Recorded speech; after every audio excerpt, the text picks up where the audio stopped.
আসসালামু আলাইকুম। কৃষকের জানালা পেজে আপনাদের সবাইকে স্বাগতম। সবাইকে রিকোয়েস্ট, ভাই ভিডিও যদি ভালো লেগে থাকে অবশ্যই ফলো দিয়ে পাশে থাকবেন। এবার ভিডিও নিয়ে আসলাম কাঁঠালের পুরুষ ফুল এবং স্ত্রী ফুল চেনার উপায়। ভিডিওতে দেখতে পাচ্ছেন এটা পুরুষ ফুল এবং ওটা স্ত্রী ফুল। পুরুষ ফুল যেটা প্রচুর নষ্ট হয়ে গেছে এবং স্ত্রী ফুল সুন্দর মসৃণ আছে। এখন বলতে পারেন স্ত্রী ফুল প্রচুর নষ্ট হতে পারে। আসলে পুরুষ ফুল সাধারণত ছোট অবস্থায় মারা যায় এবং নষ্ট হয়ে যায়।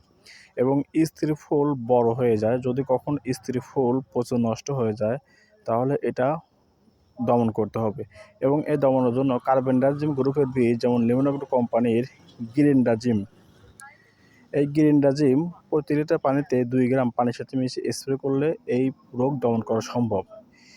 স্ত্রী ফুল এর গায়ে কাঁটাযুক্ত বেশি থাকে এবং পুরুষ ফুলের গায়ে কাঁটাযুক্ত কম থাকে। পুরুষ ফুল মসৃণ সুন্দর হয়, কোনো কাঁটাযুক্ত থাকে না এবং স্ত্রী ফুল ছোটো থেকে কাঁটাযুক্ত থাকে। তো পুরুষ ফুল আর কি সাধারণত আপনার নষ্ট হয়ে যাবে, কিন্তু স্ত্রী ফুল সাধারণত নষ্ট হবে না। যদি স্ত্রী ফুল নষ্ট হতে থাকে তাহলে আপনার কার্বেন্ডাজিম গ্রুপ বীজ গ্রিনডাজিম প্রতি লিটার পানিতে 2 গ্রাম হারে পানির সাথে মিশিয়ে স্প্রে করলে পরে সকালে অথবা বিকালের দিকে প্রতি 7 দিন পর পর এই পচন দমন করা সম্ভব হবে। ধন্যবাদ সবাইকে।